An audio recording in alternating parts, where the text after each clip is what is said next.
চালের পিঠা সবাই তো পছন্দ করে।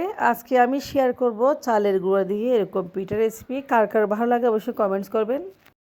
সুপ্রিয় দর্শক মণ্ডলী, আসসালামু আলাইকুম, welcome back to my channel. কেমন আছেন? আজকে রেসিপি হচ্ছে চালের গুঁড়া দিয়ে তেলের পিঠা।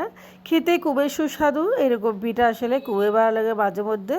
যদি রেসিপিটা ভালো লাগে একটা লাইক করতে ভুলবেন না, চ্যানেলটি সাবস্ক্রাইব করে আমার পাশে থাকবেন, আর পাশে থাকা বেল আইকন প্রেস করে দিবেন যাতে পরবর্তী রান্নার নোটিফিকেশন আপনার কাছে খুব দ্রুত চলে যায়। দেখেন নাস্তাটা খুবই সুস্বাদু।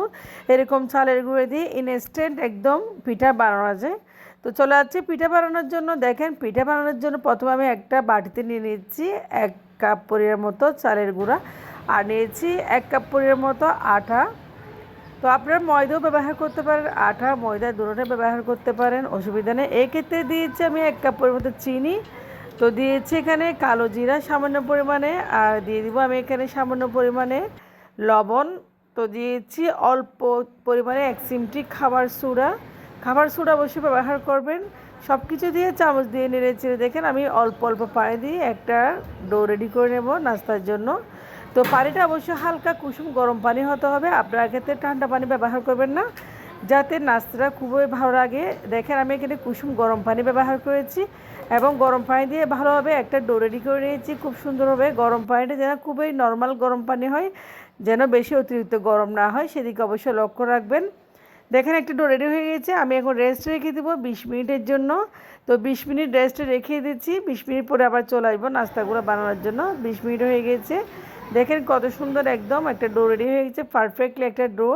তো এখন চুলায় কড়াইতে তেল দিয়ে দিয়েছি। তেল গরম হয়ে গেলে আমি একটা একটা নাস্তা বানিয়ে নেব। আমি আগে থেকে তেল দিয়ে কড়াইতে তেলগুলো গরম করে রেখেছি। এখন একটা একটা নাস্তা দিয়েছি। দেখেন খুব সুন্দর করে নাস্তাগুলো হয়ে যাবে, একদম ফুলকো ফুলকো নাস্তা হবে। আশা করি রেসিপিটা আপনাদের কাছে ভালো লাগছে। ভালো লাগলে অবশ্যই লাইক কমেন্ট শেয়ার করবেন, আর চ্যানেলটা আবারও বলতে সাবস্ক্রাইব করে পাশে থাকবেন। তো বেশি বেশি করে কমেন্টস করবেন, কেমন হয়েছে জানাবেন। দেখেন নাস্তাটা উল্টে পাল্টে বেজে নিচ্ছি। এইরকম নাস্তা আপনারা চাইলে খুব সহজে বানিয়ে নিতে পারেন। আর নাস্তাটা বানানোর ক্ষেত্রে কোনো ঝামেলা নেই, দেখতে পেয়েছেন আপনারা খুব সহজে বানিয়ে নিয়েছি।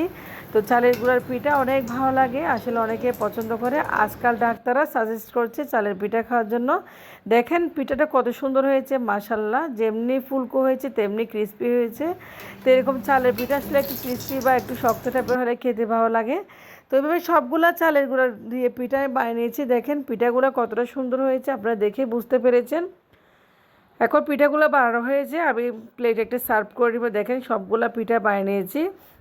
তো এরকম চালের গুঁড়ার পিঠা কার কার পছন্দ অবশ্যই কমেন্টস করবেন। কেউ মেহমান আসলে বা বাচ্চাদেরকে আপনারা সহজে এরকম চালের গুঁড়া পিঠা বানিয়ে নিতে পারেন খুব সহজে। এই নাস্তাটা খুবই মজাদার।